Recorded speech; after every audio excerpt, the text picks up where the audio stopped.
Hi friends, welcome to Meena's Samayal. நவராத்திரியினுடைய 4வது நாள் கூஷ்மாண்டா தேவி அப்படிங்கிறவங்கள தான் நம்ம வந்து வழிபடுறது வழக்கம். கூஷ்மாண்டா அப்படிங்கிற பேர் வந்து எப்படி வந்தது அப்படின்னு பார்த்தீங்கன்னா, இந்த ஹோல் யூனிவர்ஸே வந்து ரொம்ப டார்க் ஒரு ஸ்பேஸ் ஆட்டம் இருந்தது. அவங்களுடைய ஜென்டில் ஸ்மைலானதா சன்னு, மூனு, ஸ்டார்ஸு எல்லாமே வந்து உருவாச்சு அப்படிங்கிற ஒரு நம்பிக்கை. கூஷ்மாண்டா தேவிக்கு வந்து ரொம்ப பிடிச்ச கலர் வந்து க்ரீன். ஸோ அதனால தான் நானும் வந்து க்ரீன் சேலை கட்டியிருக்கேன். பாருங்கள், க்ரீன் பேங்கிள்ஸும் போட்டிருக்கேன். இன்னைக்கு வந்து 4th டே நம்ம பார்க்க போகிற பிரசாதம் வந்து பாசிப்பருப்பில் செய்கிறதுங்க. ஸோ பாசிப்பருப்பில் நம்ம பார்க்க போகிற ஸ்வீட் வந்து அசோகா ஹல்வா அண்ட் அதில் காரம் வந்து மூங் தால் கிறிஸ்பீஸ் அப்படின்ட்டு கொஞ்சம் நார்த் இந்தியன் டச் கொடுத்து நான் வந்து செஞ்சு காட்ட போகிறேன். பாசிப்பருப்பில் வந்து ஏகப்பட்ட ஹெல்த் பெனிஃபிட்ஸ் இருக்குது. ஃபாலிக் ஆசிட் இருக்கிறதுனால வந்து பிளட்டுக்கு வந்து ரொம்ப நல்லது. இம்யூனிட்டி, அதாவது நோய் எதிர்ப்பு சத்துக்கு வந்து பாசிப்பருப்பு ரொம்பவே நல்லது. ஹார்ட்டுக்கும் ரொம்ப ஃப்ரெண்ட்லி அப்படின்னு சொல்லுவாங்க. ஈஸியாக டைஜஸ்ட் ஆகக்கூடியது, ஏன்னா வந்து அதில் ஃபைபர் கண்டென்ட் அதிகமாக இருக்குது. வெயிட் லாஸ் பண்ணுறவங்க வந்து இதை தாராளமாக சாப்பிட்டுக்கலாம். பி காம்ப்ளெக்ஸ் அதிகமாக இருக்குது. அதுக்கப்புறமா டயபெட்டிக் ஃப்ரெண்ட்லி கூட. ஸோ வாங்க இந்த சுவையான அசோகா ஹல்வா அண்ட் மூங் தால் கிறிஸ்பீஸ் எப்படி செய்கிறது அப்படிங்கிறத பார்ப்போம். அசோகா அல்வா செய்ய தேவையான பொருட்கள்: பாசிப்பருப்பு 1/2 கப், சர்க்கரை 1/2 கப், நெய் 1/2 கப், கோதுமை மாவு 1 டேபிள் ஸ்பூன், முந்திரி பருப்பு ஒரு 10 போல் சின்ன சின்ன பீசஸாக உடச்சி எடுத்து வச்சுருக்கேன். ரெட் ஃபுட் கலர் ஒரு சின்ன சிட்டிகை தண்ணியில் கரைச்சி ரெடியாக எடுத்து வச்சுருக்கேன். ஸோ அவ்வளோதான். இந்த simple and easy Ashoka halwa எப்படி செய்கிறது அப்படிங்கிறத பார்ப்போம். So as a first step வந்து இந்த பாசிப்பருப்பை வந்து நெய்யில் வந்து நல்லா வறுத்துட்டு, நல்ல வாசனை வர வரைக்கும் நல்லா வறுத்துட்டு ஒரு 1/2 அன் ஹவர் வந்து அதை ஊற வச்சுட்டு அதுக்கப்புறமா வந்து நல்ல கொலைய வேக வச்சுருக்கேன். ப்ரெஷர் குக்கரில் வந்து நல்ல ஒரு 3 விசில் வர வரைக்கும் நல்லா குக் பண்ணிவிட்டு அந்த லிட்டை ஓப்பன் பண்ணி நல்லா ஆற விட்டுட்டு மிக்சியில் போட்டு அரைச்சிட்டு வந்திருக்கேன். ஸோ இந்த ப்ரிப்ரேஷன் வந்து நான் முன்னாடியே செஞ்சு வச்சுருக்கேன். ஸோ இப்போ டைரெக்டாக வந்து நம்ம ப்ராசஸை ஆரம்பிச்சிடலாம். ஸோ ஒரு பேன் வந்து இப்போது ஆல்ரெடி ஹீட் பண்ணியாச்சு. நம்ம முந்திரி பருப்பு வறுத்து எடுத்துக்கலாம். இப்போது நெய் உருகினத்துக்கு அப்புறமா முந்திரி பருப்பை சேர்த்துக்கலாம்.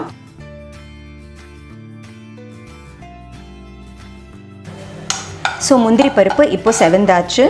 இது வந்து இந்த கிளாஸ் பவுலில் ரிமூவ் பண்ணிடுறேன். கடைசியில் சேர்த்துக்கலாம். ஸோ இதே பேனில் இன்னும் கொஞ்சம் நெய் சேர்த்துக்கலாம். நம்ம கோதுமை மாவை சேர்த்துக்கலாம். கோதுமை மாவு வந்து நல்ல அந்த பச்சை வாசனை போயிட்டு ரோஸ்டட் ஸ்மெல் வர வரைக்கும் நல்லா வறுத்துக்கலாம். கோதுமை மாவு சேர்க்குற காரணம் வந்து ஹல்வாவுடைய டெக்ஸ்டர் வந்து ரொம்ப நல்லா இருக்கும். ஸ்மூத்தாக கிளைடிங்காக இருக்கும்.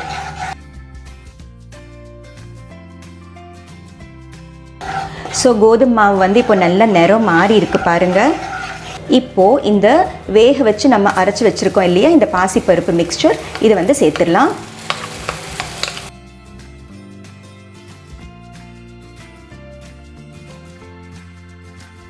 நல்லா இப்படி ஒன்று போல் கலந்து விட்டுக்கலாம். ஸோ இந்த சமயத்திலே வந்து நான் இந்த கரைச்சி வச்சுருக்கிற ஃபுட் கலரை சேர்த்துக்கிறேன். இந்த ஃபுட் கலர் சேர்க்குறது அப்படிங்கிறது வந்து டோட்டலி ஆப்ஷனல். யூஸ்வலாக வந்து நான் என்னுடைய சமையலில் வந்து ஃபுட் கலர் சேர்க்க மாட்டேன். கலர் சேர்க்குறது அப்படிங்கிறது வந்து டோட்டலி ஆப்ஷனல். கோதுமை மாவு வந்து ஆல்ரெடி நம்ம வந்து ரோஸ்ட் பண்ணியிருக்கோம். நல்லா அந்த பச்சை வாசனை போயிடுச்சு. அதுக்கப்புறமா இந்த பாசிப்பருப்பு வந்து நெய்யில் வறுத்து ப்ரெஷர் குக் பண்ணி நம்ம அரைச்சி சேர்த்துருக்கோம்.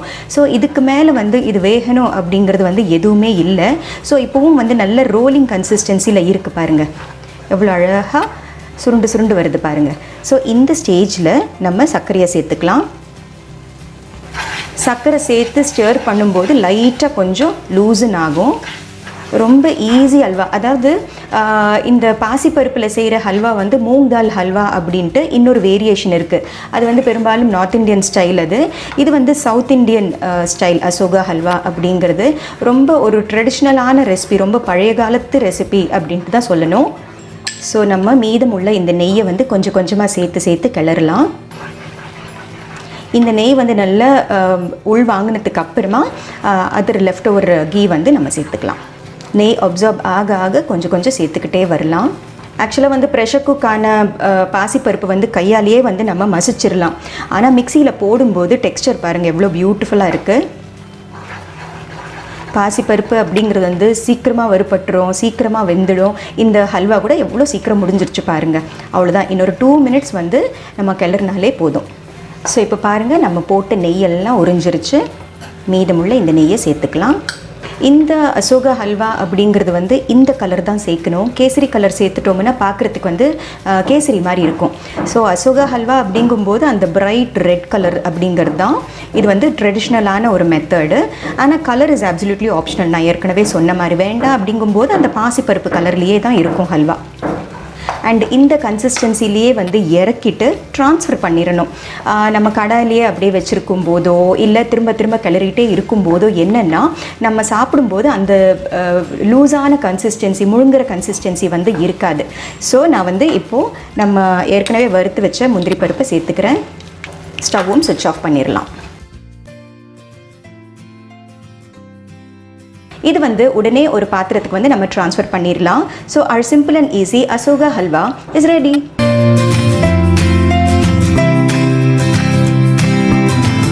மூங் தால் கிறிஸ்பீஸ் செய்ய தேவையான பொருட்கள்: பாசிப்பருப்பு 1/2 கப்பு, கோதுமை மாவு 3/4 கப், மைதா 1/4 கப், வெள்ளை எள்ளு 1 டீஸ்பூன், சீரகம் 1 டீஸ்பூன், மிளகுத்தூள் 1 டீஸ்பூன், ரெட் சில்லி ஃப்ளேக்ஸ் வந்து 1 டீஸ்பூன், சாட் மசாலா 1/2 டீஸ்பூன், தேவையான அளவு உப்பு.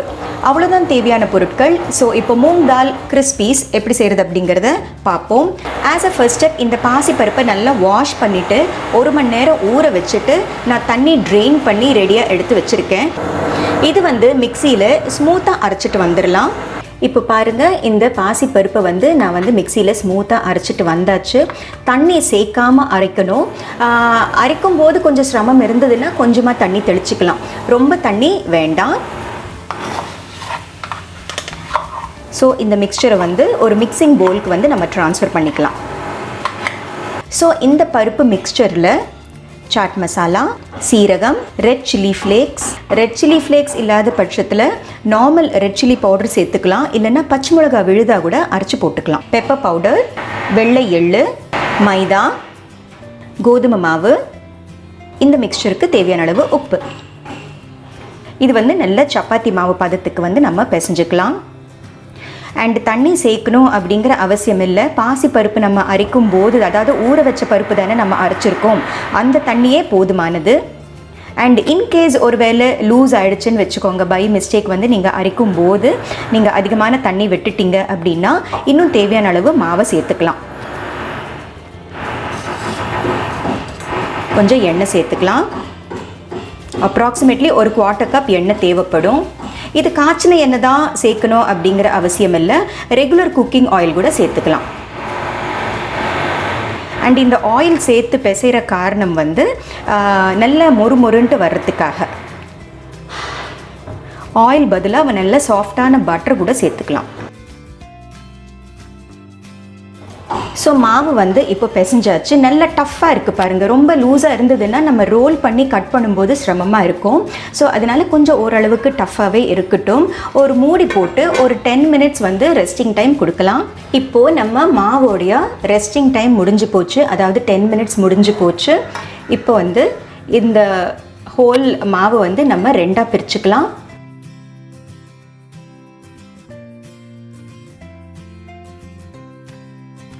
ஒரு பாலித்தீன் ஷீட் வந்து ஆல்ரெடி பிளாட்ஃபார்மில் ப்ளேஸ் பண்ணியிருக்கேன். லைட்டாக வந்து க்ரீஸும் தடவிருக்கேன். ஸோ இது வந்து நம்ம இப்படி ரோல் பண்ணிடலாம். ரொம்ப ரொம்ப தின்னான சப்பாத்தியும் வேண்டாம், ரொம்ப திக்காகவும் இருக்க வேண்டாம். அதாவது மாவுலேயே வந்து நம்ம எண்ணெய் சேர்த்து அதுக்கப்புறமா பிசைஞ்சதுனால டஸ்டிங்க்கு மாவே தேவையில்லை பாருங்கள்.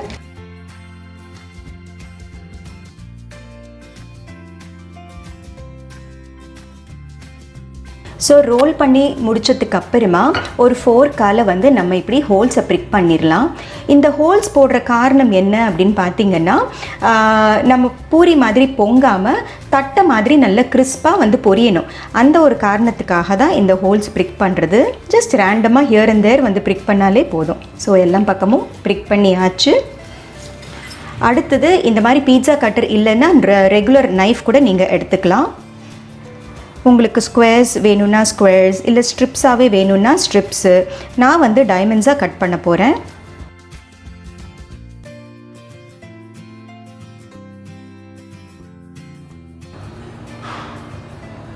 இந்த ரோலிங் ப்ராசஸ் ஆரம்பிக்கும் போதே வந்து நம்ம எண்ணெய் வந்து ஹீட் பண்ணி வச்சிடலாம்.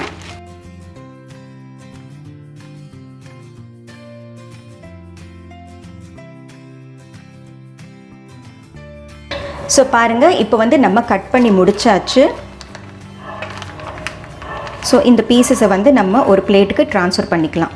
எண்ணெய் சூடான உடனே நம்ம வந்து இதை பொரிச்சு எடுத்துடலாம். இந்த மாதிரி இர்ரெகுலர் பிட்ஸ் வந்து நம்ம திரும்பவும் இந்த மாவுலேயே போட்டுக்கலாம். ஸோ எண்ணெய் காஞ்சாச்சு. இது வந்து இப்போ எப்படி பொரிச்சு எடுக்கிறது அப்படிங்கிறத பார்ப்போம். ஸோ எண்ணெய் சூடாயிடுச்சு. இப்போ நம்ம கேர்ஃபுல்லாக கட் பண்ண இந்த டைமண்ட்ஸை இதில் சேர்த்துடலாம்.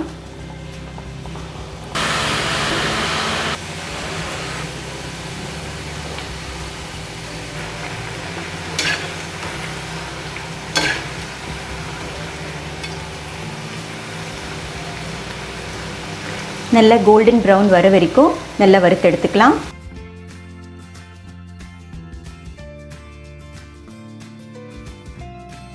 ஸோ நம்ம மூங் தால் கிறிஸ்பீஸ் வந்து நல்ல கோல்டன் ப்ரௌன் கலர் வந்தாச்சு. நல்லா அந்த சத்தமும் அடங்கியாச்சு. ஸோ இது வந்து ரிமூவ் பண்ணிடலாம். So our moong dal crispies is ready.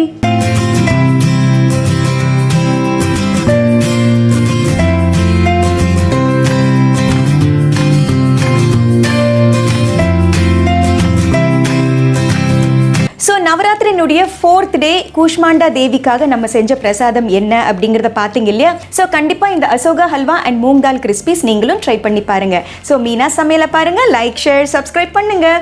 Bye.